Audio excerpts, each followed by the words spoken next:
panel discussion on finding a niche in retail. We have a pretty interesting set of panelists.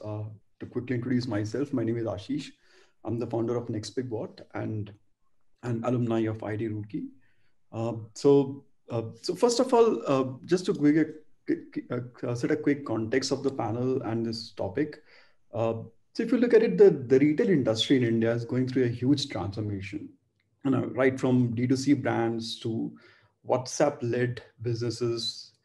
So and the rise of new consumer audience, which is really comfortable with new age brands and importantly the new channels as well. First of all, I would like each panelist to introduce themselves. Since this is a pan ID event, do mention about your ID, which branch, which year, and a brief about your company. And and also on behalf of Pan ID, I would like to thank Kotak Mahindra Bank for helping us bring the session to you. So let's start alphabetically. Ganesh. Thanks, Ashish. Can you hear me? Yep. All right. Cool. Hey guys, I'm Ganesh Balakrishnan. I'm from IIT Bombay 99 Mechanical Engineering batch. And I'm the co-founder of Flathead Shoes. We make casual all-day sneakers for the Indian premium urban workforce audience. Fairly new company. We just started up in 2019 and just about a year old now. Yeah, that's pretty much about my company. We've just launched India's first bamboo sneakers, so quite excited about it. Do check us out. Very interesting. Yeah, I mean, I've heard a lot of good stuff about you guys. So next, Nitin. Hey guys, Nitin Saluja, IIT Bombay, graduated 2007, Mechanical Dual, Hostel 7. And I run Chayos. We serve chai. 80,000 ways to personalize your cup of chai at Chayos. We are present in Delhi, Bombay, and Bangalore. Do check us out. Great. Pankaj. Yeah, I guess so. IIT Delhi 2001, maths and computing 5-year integrated, Kumau Hostel.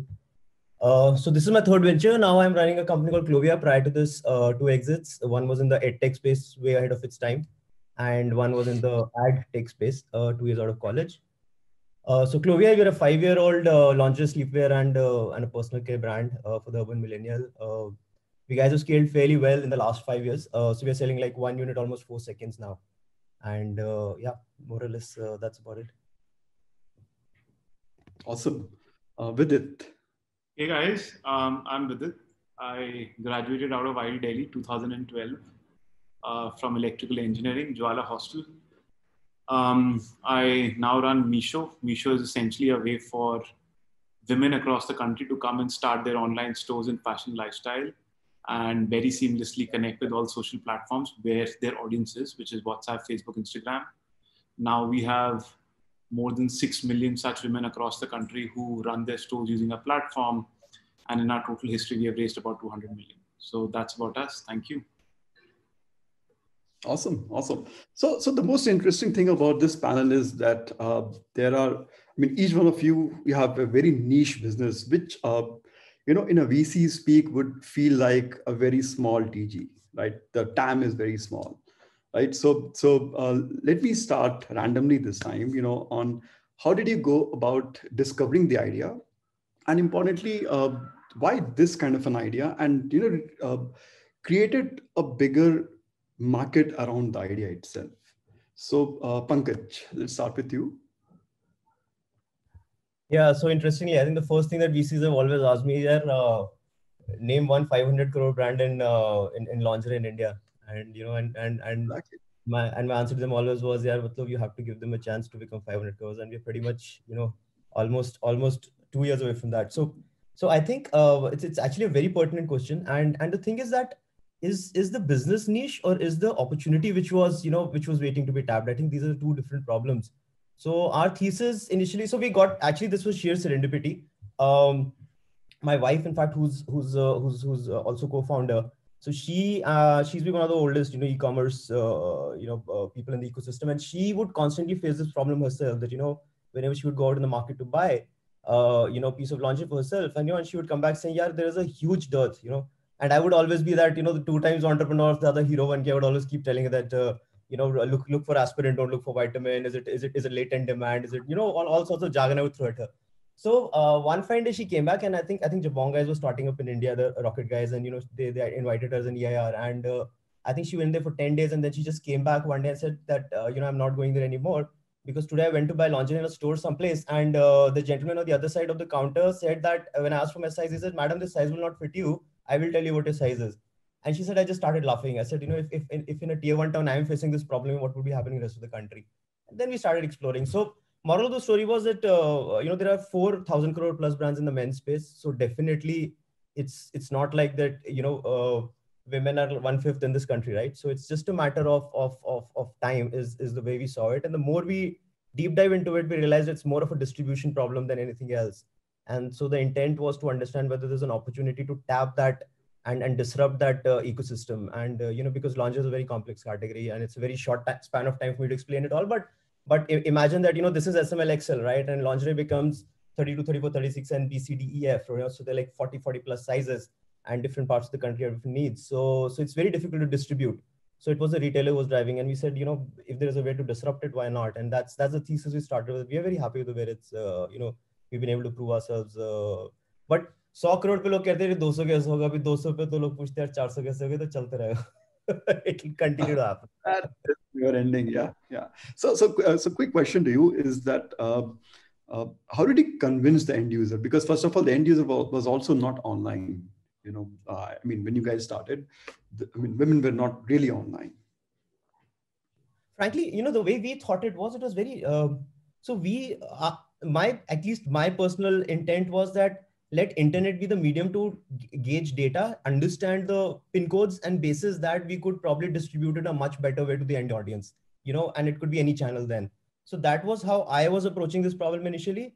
But the way we saw, the kind of people that started reaching out to us and the amount of, so today we have like 2 million customers across the country, and 60% of them are from tier 2, tier 3, cities. So the whole idea for us was that, at least from my perspective, was that let's use internet as a medium to gather data. But the way we realized it, that it became the biggest medium for us, because the dearth was so much for the end product that the customer was a lot more accepting. And then of course we applied a lot of tools to make sure that, the sizing, etc. issues were solved. We gave a lot of pictorial fit tests and other things, which could help guide the customer and improve our, the return ratios and stuff. But it was literally the customer guiding us and telling us that, I'm open, I'm ready to buy on the internet. So for me, it was sheer learning from, end to the end consumer and kind of pushing, because my intent was whichever channel works, we'll just push our pedal in that direction. And, internet kind of was a very pleasant surprise for us. Very interesting. So Nitin, would love to know, the early days of Chaayos. I remember a lot of those stories, but yeah, for the audience, we would love, if you could walk through that. For us, it was pretty straightforward. India is a chai drinking country. When 30 cups of chai are consumed, 1 cup of coffee is consumed. And despite such a strong skew in chai consumption, what was very clearly evident was the moment you step outside of your home, you are good chai less. So there is no place for you to go grab a cup of chai that's good enough for you, and you end up settling for maybe a coffee. You will end up settling for a substandard chai available at a restaurant, or you would go to a tapri, right? And at that point of time, settling with an answer like that did not seem very logical. And while you were talking to Pankaj, I was kind of thinking about the TAM question that you put to him. Thankfully, that question won't come to me. But yeah, it's a fairly large unorganized market, and I would say we are still scratching the surface. Very, very, very long way to go. And what has become very, very evident over the course of last few years is that it is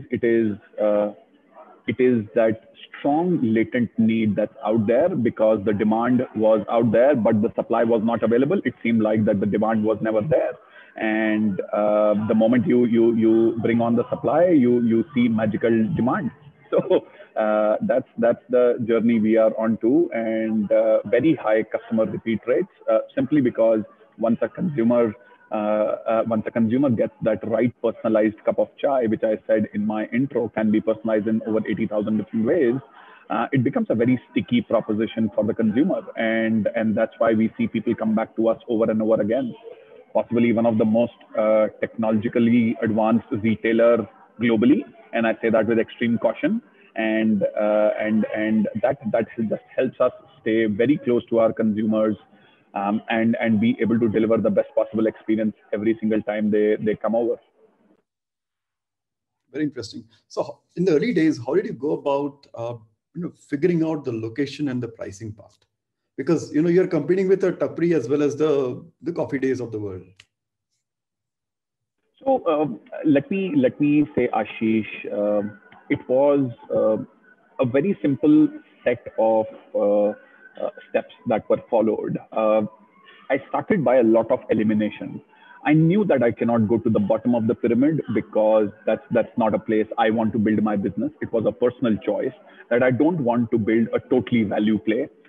So avoided going that way. Did not want to go to the top of the pyramid because subconsciously or with like simple math, however you want to call it, it was very clear that that's not going to be a very large business. So tried to go to the middle of the pyramid. I was based out of NCR at that point of time. I had just moved back from the US. So very simple decision making, whether you start up your business in Gurgaon, in Delhi, in Noida, and Gurgaon is where the most progressive mindsets at that point of time were, and ended up choosing Gurgaon. Within Gurgaon, ended up choosing a set of buildings which kind of had well-paid janta, and so just kept on following that. Boiled down to 3-4 set of buildings where I wanted our first store to be, and boom, we start. We become operationally profitable in the second month, and that gives us all the confidence. And those were the days when seed funding or angel funding was not really available at an idea stage. You had to prove something to be able to do that. And with the investment that had been put in there, it pretty much gave me confidence and many others confidence that the proposition is real to be scaled up thereon. Very interesting. Vidit, would love to know about the early days of Meesho, and especially given the fact that Meesho is a pretty much a platform product. Yeah, sure. So interestingly, I'll also start from the TAM point, like when you picked, hey, this is a niche, and will you ever have a big TAM? By the way, when we started off, me and my co-founder Sanjeev, exactly 5 years ago, we said, what could be the biggest TAM possible for a business? And at that time, we started to look around and said, in all more mature economies like China and US, what are those companies that don't exist in India? And we said there is no platform in India that brings small businesses online. It was 2015, but still all of the mom and pop stores around me were still primarily offline. Only the branded commerce had moved online with the large marketplaces. So we said, can we do something, build a platform, make it extremely easy for all kinds of small businesses to come online with us? And that's why we even picked the word Meesho. Meesho means we wanted to give everyone their own shop. Meri shop combined together means Meesho. So that was essentially the goal. We wanted to build the highest or the largest possible TAM company in the country. And we built this product. 2 quarters later, we realized these small shops are not using a product because there's a lot of hindrance. They are used to selling offline, etc. But accidentally, a very different kind of an audience is coming to a product every single day, and users are using a product very actively. And we went deep and tried to understand who they are. And then you realize these are women who are at home running some sort of business at home and using our app to do so. And let me take a step back and understand what was happening. So in India, most women post-marriage drop out of the workforce. And this is tier 1 to tier N behavior. This is very universal across the country, right? And a lot of these women who are at home because of cultural or personal reasons are also ambitious and educated, and they want to do something of their own. So very common for us to find women running some home-based businesses around us. Women start fashion boutiques, jewelry stores from their home. They become tuition teachers to kids around them. They start to make some food and sell to people around them, like lots of formats. So women who had a better sense in fashion and they had a lot more taste in fashion generally would become the boutique lady in that area, and they will buy products, come back, sell to people around them. And for all of this to happen, you need some money. You need some money to go to a wholesale market and buy these products, which in India, most of them will not get it because either their family don't have money, and if they have it, women is generally not the biggest priority for you to give money. So they're just not able to fulfill a dream of starting their own dream boutique offline. And in 2015, they realized that now with technology coming in, I can run a dropshipping business, which means I don't need to own inventory and eliminate the need of investing a single rupee in this business. And all my potential customers who are earlier offline are also on WhatsApp where they're connected to me. Can I run this shop on WhatsApp? And when I go online to see what kind of product can help me run this shop on WhatsApp, the only available option was Meesho. So purely by accident, a lot of these women figure out the way to run their boutique on WhatsApp is us. And then we started to see so many women across the country using our product. We went deep, met so many of them, understood what was happening. And we said, can we just focus on this audience and forget about everyone else?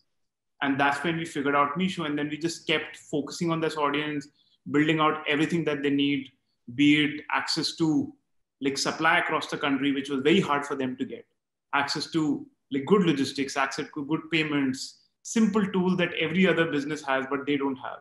And that's when the journey started. Very interesting. Very interesting. So one of the challenges that I see in typical Indian context is that people don't like, their family members selling to I mean, in general, we don't have a very high selu concept in India, did you guys face that when your customers, the women who were using the platform, they started using it and they faced that, they're just sending the selu, WhatsApp messages, right? So how did you go about messaging all of those? By the way, again, we did not create a new behavior, even though some people start to think, hey, are we creating a new behavior? We did not. As I said, tens of millions of women in India were running fashion boutiques offline even before we came in, and they were perfectly fine with it, right? It's something that people encourage. In we used to see most of them were in Gujarat because Guju women are encouraged to do so, but you see it across the country. A lot more of them were doing it. So I don't think we ever created this behavior. We had to kind of create some messaging to build out, but we saw at the end of the day. And now I think all of us online looking at the West have new terms for them, but there was some sort of local influences in that area. So all ladies in that particular community are part of this WhatsApp group. Every single day she curates these products. They come and take those recommendations, ask those questions, and they're sure that iski agar maine recommended saadi liye, to agli shaadi mein jab main jaungi, I will get compliments, right? I am at peace. And that's what matters. And this lady is doing it not just because she wants to earn money and become the primary breadwinner for the family. That's not her goal. Her goal is to have some professional identity. So she feels valued. People start to appreciate her. She gets some self-confidence. So her goal is also very different. Her goal is to kind of have some identity so that she's just not called another housewife in that area, which a lot of women feel. So that's what her goal is. So she is not thinking that it is something which is looked down upon. She's trying to think that, hey, all women around me look up to me because I'm popular. I am someone that everyone looks up to in terms of deciding what kind of stuff to wear, what kind of things to buy for your house. So the point I'm trying to make is I don't think we ever saw this to be a behavior that people did not want to do anywhere across the country. Very interesting. Ganesh, would love to know your the whole shoe story. and essentially, you also exited the payment part, right? So if you can just walk through some of those lessons learned and what have you incorporated in this? Sure. So my co-founder Utkarsh is also from IIT Bombay. He's from Industrial Design 97 batch, IDC. We ran a mobile payments app called Momo, which was basically retail physical world payments when 3G had just launched in India. That was the time. We exited out in 2016 to an e-commerce company called ShopClues, and we spent some time in e-commerce there. So couple of big learnings there from e-commerce was that a lot of merchants, so I was running the merchant ecosystem there, and what we noticed was that a lot of merchants were actually trying to build micro brands in the apparel and fashion space out there. Right, and the unit economics were very interesting. Initially, we always thought that e-commerce matlab loss-making proposition hai. But when we started looking at those guys, it seemed pretty interesting to see that they were actually building profitable unit economics businesses, right? So then we started digging deeper into how this works. Spoke to a bunch of friends in Amazon, Myntra, and so on, and we saw that phenomenon happening across the world, across the country. I mean, across marketplaces. Which is when we said, okay, maybe this is a good time for a consumer brand to be built. So incidentally, Utkarsh is a sneaker freak. He's got about 120, 130 pairs of shoes, which is unheard of. I've never seen anybody like that. He actually cuts shoes open to see what's inside.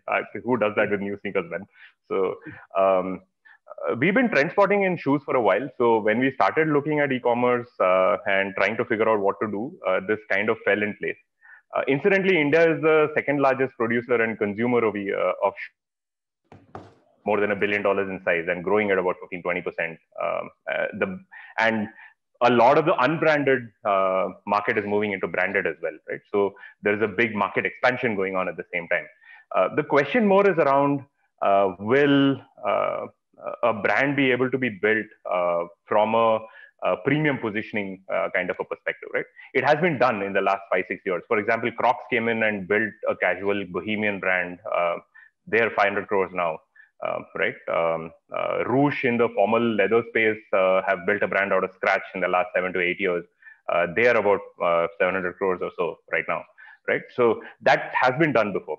What we noticed in the market was a clear gap from the consumer perspective, which is what intrigued us quite a lot when we looked at it, right? Both of us are not from the sneaker industry or the shoe industry, so we were looking at it from purely first principles perspective here. Where do we play?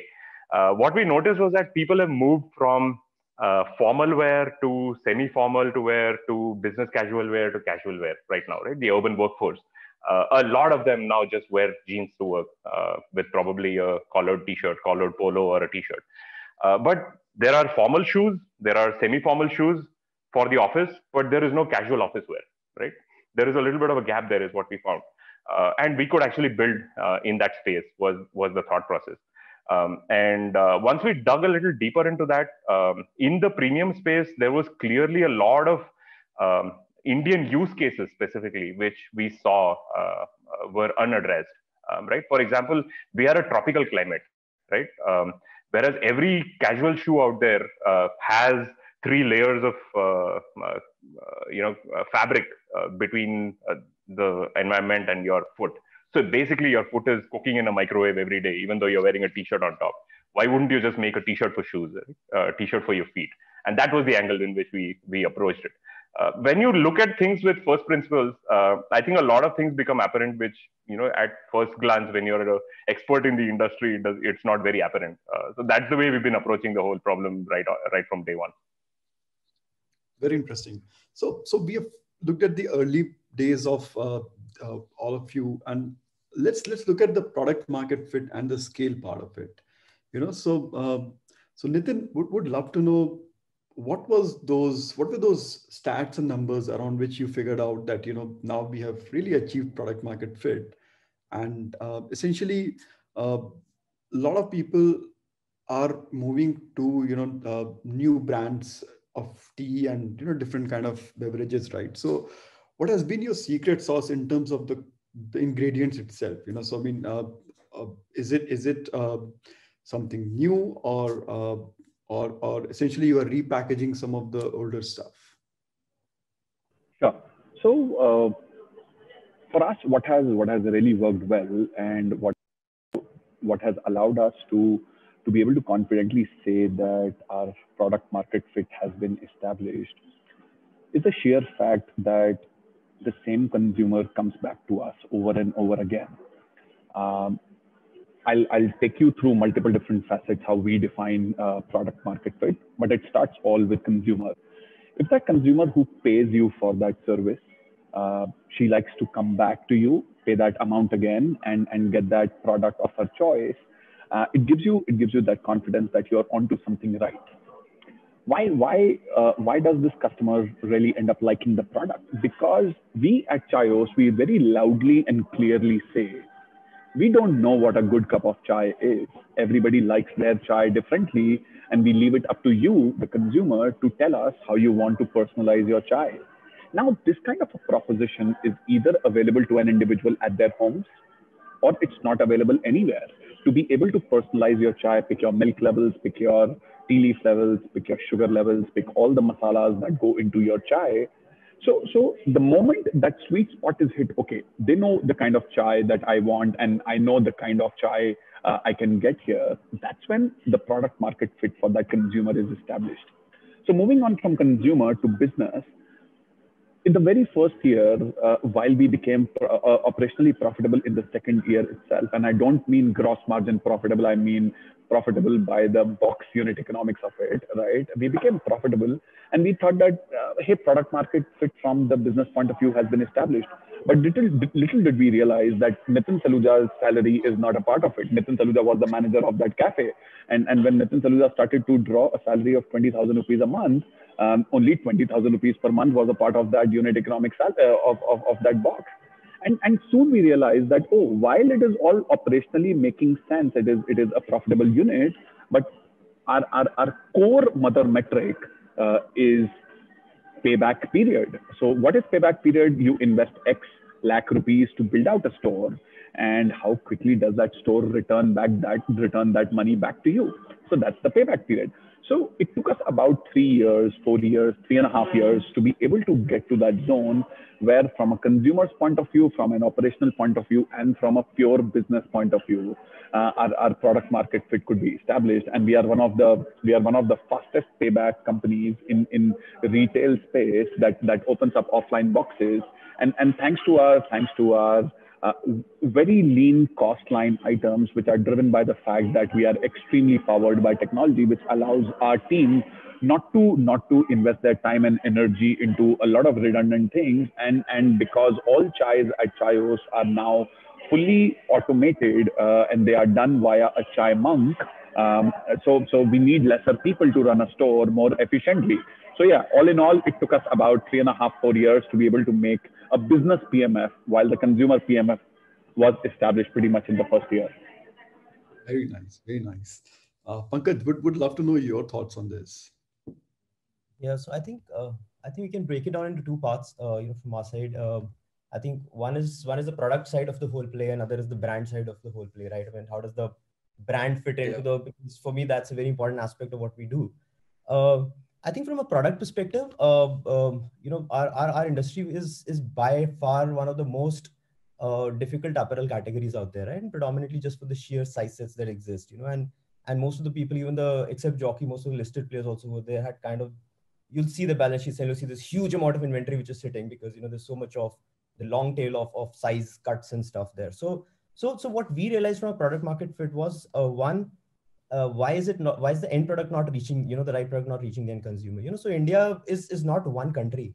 A northeastern body is very different from a South Indian body, is very different from a East Indian body, versus even in the north. As you go higher up, you'll start seeing that by the time you go from UP to Punjab, things would have changed tremendously in terms of the size consumptions, and it becomes all the more complex with our category. So what the retailer was doing, he would say that I will not take 40 sizes and different body types requiring different products. So nobody's going to take a lightly padded or a heavily padded. Even push-ups have 3 levels of push-ups, right? So it's very complex. So they would say, give me like these 7 styles and these 3 sizes, and whatever customer is coming, I'm going to push what I can. So the best sellers by design was what the retailer was pushing. Going back to the story of how we started this, right? So we said, is there a way to democratize this? And we said that, screw it, we're going to figure it out our way.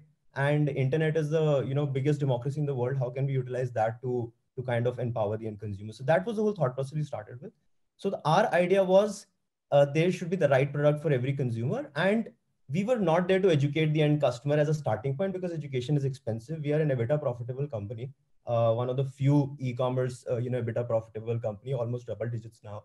And the reason for that was that we never educated. We said that we will handhold you. If you're interested, we'll walk you all the way. So we started with that intent, for the sheer reason that we didn't have the funds to do it, not that we didn't want to. So we started with the whole thesis of 2 parts. One is from the front end perspective. can I provide the right spectrum of products, and basis the feedback of the end consumer, I will figure out more products depending on different geographies. That was our core thesis. We still stick to that. In fact, every product that we make, and other was the supply side. In our category, the minimum quantity that we'll produce is probably 15,000 pieces, right? So we broke it down to 500, and that's a supply chain, a disruption we did. Now we just throw 500 pieces of product out there, and basis the feedback that comes from the end consumer, we have an end engine also called the Monk. So it's because of the sixth sense sensor. It keeps telling us that, hey, now it's a prediction algorithm. So all of a sudden we were able to manage and scale it in a very interesting way for ourselves, right? So that was the front end part of it. From a brand perspective, I think from a product fit, the way we should, and this is our thesis, which we are very, very, true to, is that India is at a very different cusp. So one is the aspiration, because of all the OTTs and the international exposure, the aspiration is super high. But at the same time, there is only a certain amount of affordability that comes your way, right? So you can choose, you can choose your poison there of where you want to be. So we always wanted to be at the, at the mass premium or whatever you want to call it, that, you're able to provide a very high premium product at the right, price point, you're able to scale it that way. So even the name Clovia came from that thought process, a East European, name that we created, from the whole thought process was exactly that. So I think that's how we basically look at the product market fits, right? That we were able to kind of address the brand aspiration and tie it in with the right product point. And that we were able to do because we were able to disrupt the supply chain and manage the inventories better, so that the margins could be passed on and still remain profitable. So I think that's the, the mix of the two of how we saw it. Very interesting. I think between Nitin and you, definitely we have one monk who is going to sell his Ferrari. Yeah. So I'm going to keep mine. So moving on with it, would love to know. I mean, yours is it's not a product, but it's a pure platform play. So, if you can touch upon the distribution part of it, especially in tier 2, tier 3 India. Yeah, sure. So, by the way, like my point of view on product market fit, I don't believe it's a binary stage. Like you don't go from 0 to 1. I always believe a company goes from a weak PMF to a stronger PMF, and that's how the business grows. So even today, we have strong PMF with a particular TG in particular geographies of the country. But in certain geographies, we still don't have PMF. And even the users who come onto a platform, we have PMF in certain categories that they buy actively, but certain categories don't, which is where, again, we have to solve. And that's how we kind of assess ourselves to make sure that, hey, we are solving the right problem. And that's how it keeps getting better, right? So that's why I believe, I don't think PMF is something like that. But now just coming around, yeah, thank you. How did we kind of get to the distribution that we have had? So by the way, like our current product is just 3.5 years old. So it's not been a very long time since we launched it. And now it's hard to find a pin code where we don't have an entrepreneur across the country. And I think just by the design of the business, because we started on WhatsApp, WhatsApp has the least friction in someone forwarding it to your friend and family. So on day one, we started with, so one very big thing for us to solve on day one to get to some weak PMF, so some people across the country use us, was to figure out a very native experience that people will use, because there's nothing like what we have built that exists around the world. So we said, let's spend a few months figuring that out. So we did not build anything. We did not build a website. We did not build an app. What we did is we added a lot of these women on WhatsApp groups. And we asked them, you tell us, what do you want from us? You want a selection from us? We will send stuff here. You want, and then we will place an order for them. Then they'll ask, hey, can you give me a tracking link? Okay, fine. They need a tracking link. After that, they say, hey, I need collection by 10. Like every time you share something, please send as a collection of 10, because most people want to look at some variety across the same thing. Then people will say that, hey, can you create some creative so that looks exciting? And can you put my logo at the bottom right, or things like that? So we ran our complete product on WhatsApp groups. 5 of us, like including me and my co-founder, used to sit on the WhatsApp group starting 8 o'clock in the morning until midnight and just chat with them, keep sending things they want, and run this business for 5 months. After 5 months, we are very clear the minimum things that they expect from a product that will solve their problem.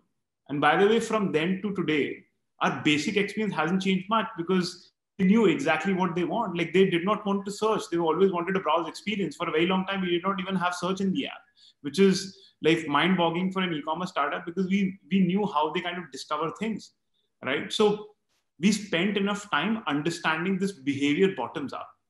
And then we got this up, had some minimum basic users. We knew the kind of communities where they were already going. So there used to be massive like Facebook groups, like millions of people in those groups where these women used to come to find suppliers so that they could run this dropshipping business. We were already part of it. So that kind of helped us grew a lot in the first 1.5 years. The thing that we did very well after that, I would say, is really leveraging referrals really well. I don't think any other product in the country would be using referrals as much as we do. Like even today at our current scale, north of 20% of all new users come through referrals, right? And because we leverage, so it's generally very high as compared to any other product you see. And we leverage WhatsApp for this. And we ask people to do it only in their friends and family. You don't have to spam somewhere. So it's very common that you speak to a user and say, I do it, my bhabi does it, my jethani does it, my mother does it, right? Like the whole women gang in a family would be on the platform because they start to recommend to each other on WhatsApp, which is extremely frictionless. And we again figured this behavior out because it was accidentally happened when we spoke to people. Okay, haan, main bhi karti hu, my mother also does it. And she just like recommended it. So we said, can we nudge people to kind of start doing it? And we kept improving a product around it. So these were like some of the things that we have used since the beginning to kind of supercharge some of our distribution. And we're lucky that some of these things have worked out. Very interesting. Yeah. And how do you maintain the quality of conversation? And I mean, in general, as a product, how do you maintain the sanity? Because, there is a very high chance that, somebody is just going to spam people and, even the WhatsApp conversations, right? And that leads to you getting blocked, right? So how do you maintain quality among all of these? So I think we don't have to do it because most people are essentially curating products within their own friends, family, neighbors, right?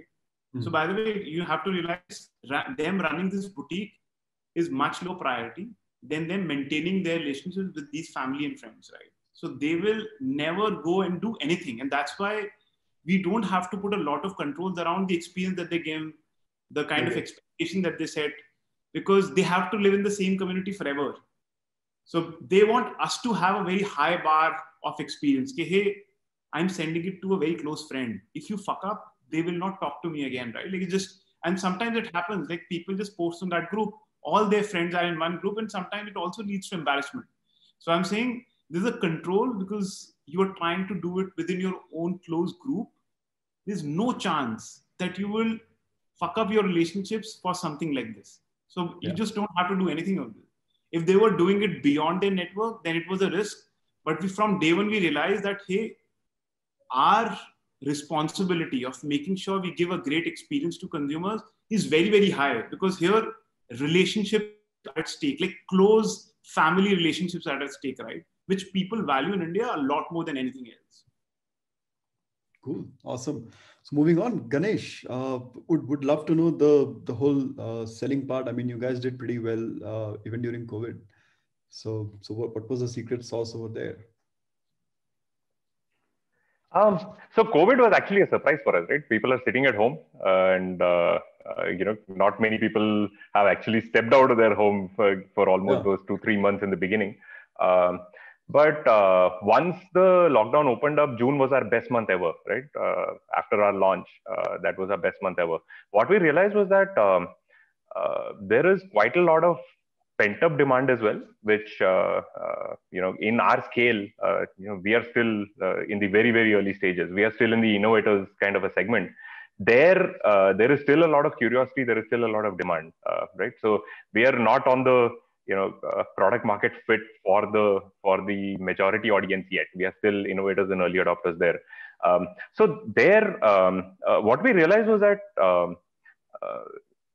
if you put your message across very clearly, saying, hey, we are a shoe that you can wear for that 8 to 10 hours a day.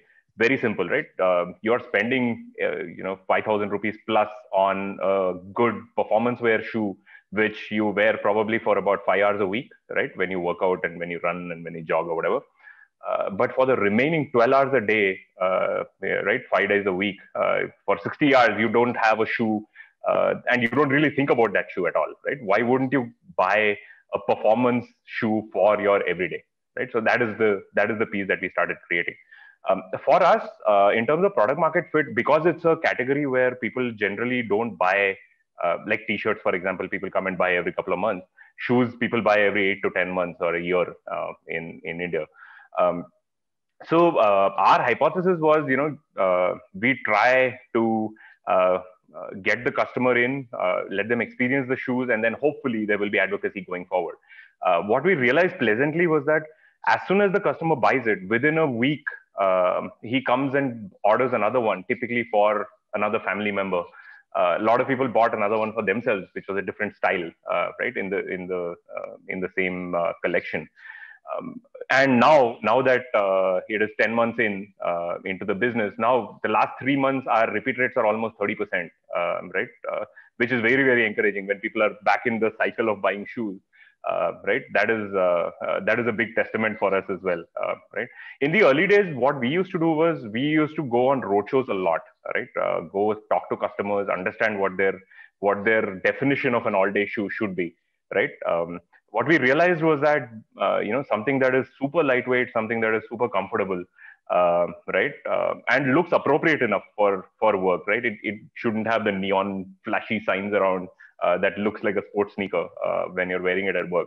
So that was the communication that we got. And that's the way we tried to design the shoe for. The other thing people kept saying was, my feet sweat inside the shoe, right? And that is something that everybody has in their mind, but nobody talks about it because you don't have anything better. Right. So we just said, why don't we use a simple natural fabric like a bamboo and possibly other natural materials that we'll go forward with that actually feels very soft on your skin. You can go sockless, and that is something that is very breathable, it is antimicrobial, it is moisture wicking, all those good things, which actually make a lot of sense. But for some reason, nobody has ever done it. Right. So that's the way we are thinking about it. Very early days in terms of product market fit, honestly. But from a COVID perspective, it is either you look at it as the worst time to do your business or the best time to do your business, right? For us, we are online alone. Even a big retailer with thousands of retail distribution points right now is on our playing field, because retail malls are still not open fully, and people are still not going there. So for us, it has been the best time to run our business and get our early traction. People are actually looking out for other options as well, trying to do different things, right? So we look at it as an opportunity more than, what the hell should we do during the COVID kind of a scenario. It also helped us because we had to localize our supply chain. So previously we were procuring from China and Vietnam, but because of COVID, the entire import thing was also disrupted. So we had to move our supply chain and sourcing roadmap from 2021, 2022 all the way in. And we did that in the last 3 months. We have completely localized the supply chain as well. So it is completely made in India. So COVID has helped in a lot of ways, is what I would say, for our business. Very interesting. What about you guys? I mean, so Pankaj, what has been the impact of COVID on your business? I mean, given that retail has been the most impacted, but what about the digital part of it? So I think when COVID hit, of course, for first 2 months, it was, so even though we are an essential product, the government didn't recognize us as so. So, I think like everybody else, we kind of faced that issue of a total lockdown. But then I think we had to figure out a way to keep our, all our partners, because we work with third parties and most of them are dedicated to just us. So I think the bigger challenge was not for us to sustain ourselves, but to sustain those guys, because they had like 3,000 people workforce out there. And so I think there was some, again, everybody kind of, the interesting about entrepreneurship is all of us hustle, right? And I think we were one of the first few guys to get all those PPE licenses and, all the certifications and stuff. And so we got our team to kind of, start making those. In fact, we worked with Meesho team a lot, and I think the very rockstar guys that you guys have at your end, right? And I think we would have sold like almost like $2 million worth of PPEs and masks, during that time frame, so which which in fact led us to a lot of very good bottom lines, and at the same time it helped my partners, which was a bigger deal for us. But I think within the first 3 months we realized that this is not what because you get sucked. I think the problem between a product and a service is that if you get into this service model, it starts to show you immediate money, but it kind of derails you. So we had to literally just cut it down and said, no, we're going to go back to the core business. I think from June, the core business kind of started back. And today, I think we are, if I were to do like a month on month, year on year, comparison, so it's almost a 40% to 45% increment. Overall, digital has gone up almost 60% of last year, which is a phenomenal number for us. Wasn't anticipated. Offline, which is a much smaller number for us, that has is still back to around 75%, of pre-COVID numbers. And again, this is year on year. But then again, it's still not bad. When we believe, I'm still a very strong believer of. So it's a much smaller percentage of a business, but I'm a very strong believer of offline. I think that at the end of the day, the idea of a brand should be to not be selective about the channel. Right? So brand should figure out a way to reach out to the end audience in whichever way possible, right? So if you're a Chayos, why would you not deliver at home? You would do everything so that your right product reaches the right customer.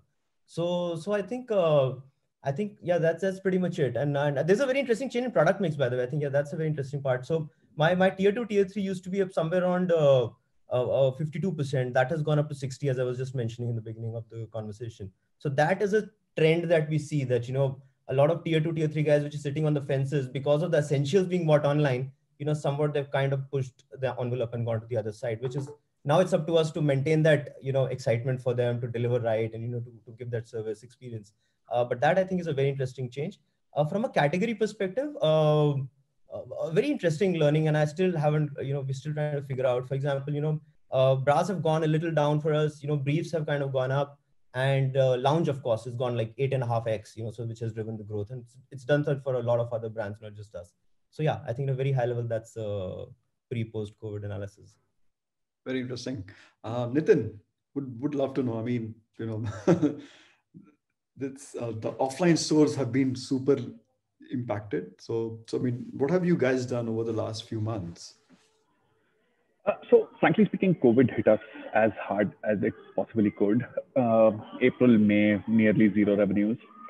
While we were the first ones to get back up, just to share with you the kind of agile team that we have, our business was fully shut only for one day, which is the first day of lockdown. And being a part of essential service, we were able to come back up the very next day, and the team was extremely agile. What one of my biggest personal learnings here was that the kind of team that we have subconsciously put together over the course of last 3-4 years, they all love crisis, and that was something I did not know much, and I would have expected them to do pretty well in terms of crisis management, but they will respond in such a fashion that was a beautiful surprise for me personally. As a business, what this did to us was it helped us segregate ourselves from all those other players who happen to be in the same food and beverage category, and helped us separate because of our very strong processes that we have built over the course of last many years.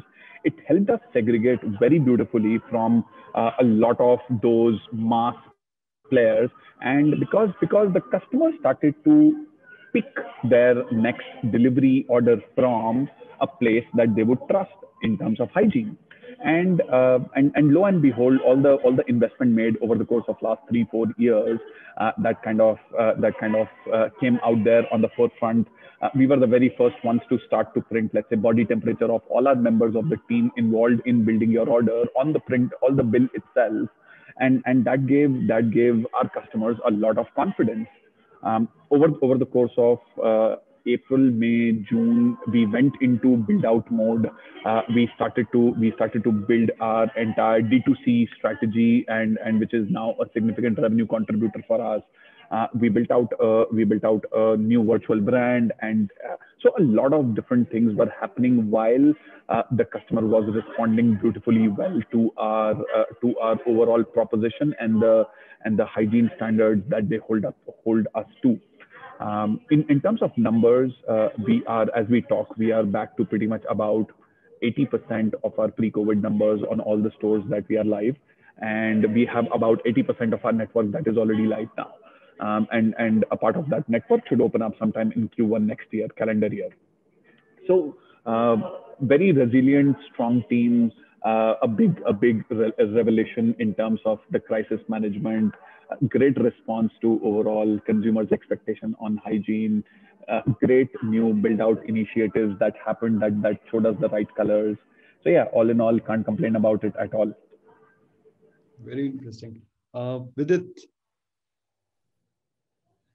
Yeah, so I think like everyone else, all of us were quite surprised when COVID hit. I remember during the same time we were trying to figure out what do we do, when I was speaking to Nitin, if we can do something with Chaayos, because by the way, like at that time we had almost no essential categories on the platform. So we were supposed to kind of go to almost zero revenue until everything comes up.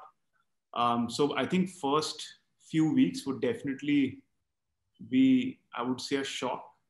And I think then we very clearly understood after spending some time looking at some of the other countries, some prelim data had started to come from China of how the user behavior across the country is changing. And we suddenly became very clear, okay, hey, this is the time to be on the offensive rather than to be defensive as a company.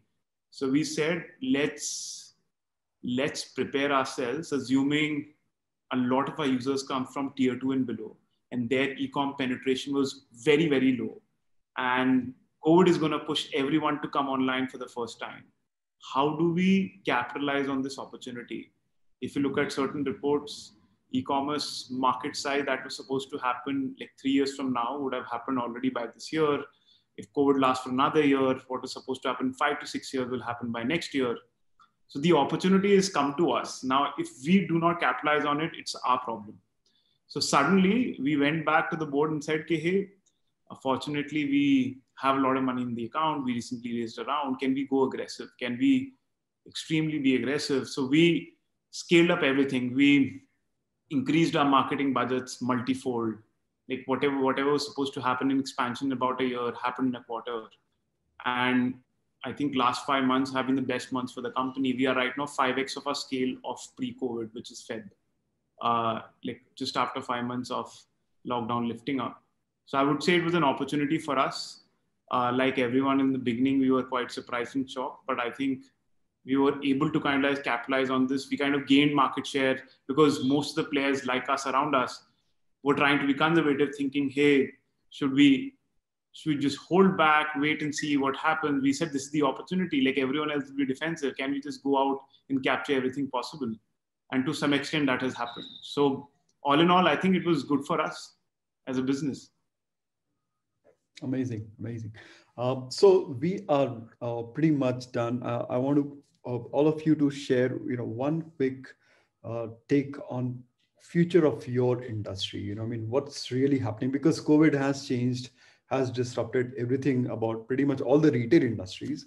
So, what is one big thing that's going to happen in the next, couple of years? So with it, let's start with you. Yeah, I think I'll start with the same thing, which is, as I said, e-commerce or online retail percentage has gone up and has gone up for the long run. Some people feel go back as people go out. I don't believe so. And I think there are enough empirical evidence basis what you can see across the world that most of the behavior that we are seeing is permanent. And people are figuring out how to buy stuff online and getting comfortable with this way of buying online. COVID has lasted long enough that multiple times people have bought online and they've gotten comfortable with this anyways, right? So I would say, I think opportunity for all of us on the call is very much there. Great thing is all of us have always been on the online side. So all of us have been on the positive side of impact. I know a lot of people who have been negatively impacted because they did not have an online plan. Now it is on all of us to make sure that we capitalize on this opportunity. I think everyone should be on the offense. Things have just started. I think even for the next 12 to 18 months, before things start to go back to normal, the acceleration towards online will just keep getting better.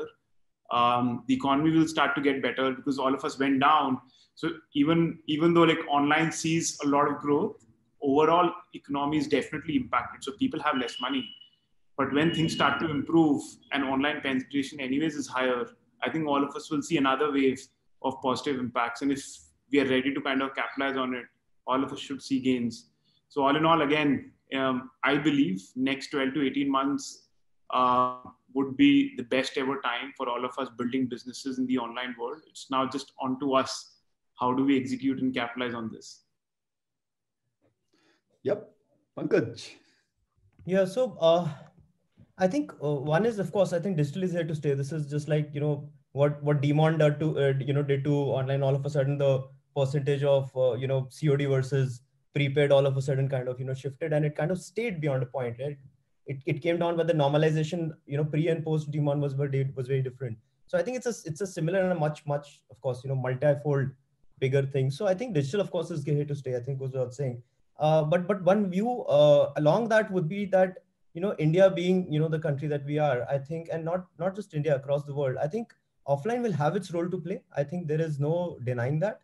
And, one will have to continue to kind of build through that and kind of look at everything from a COVID lens, be it brand building, be it running your store, as to how you can kind of make it more, comfortable and a safe place for your end consumer.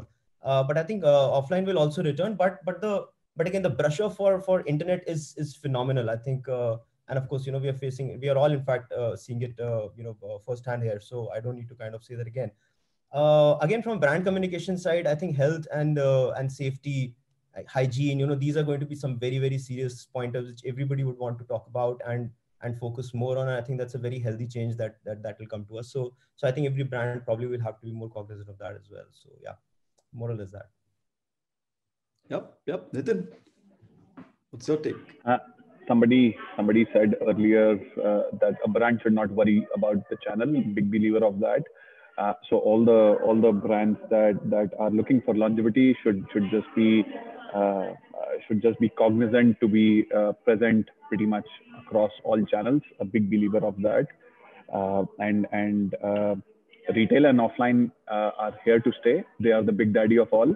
And I think we'll see more of it in time to come. So yeah, a great time ahead of us. Yeah.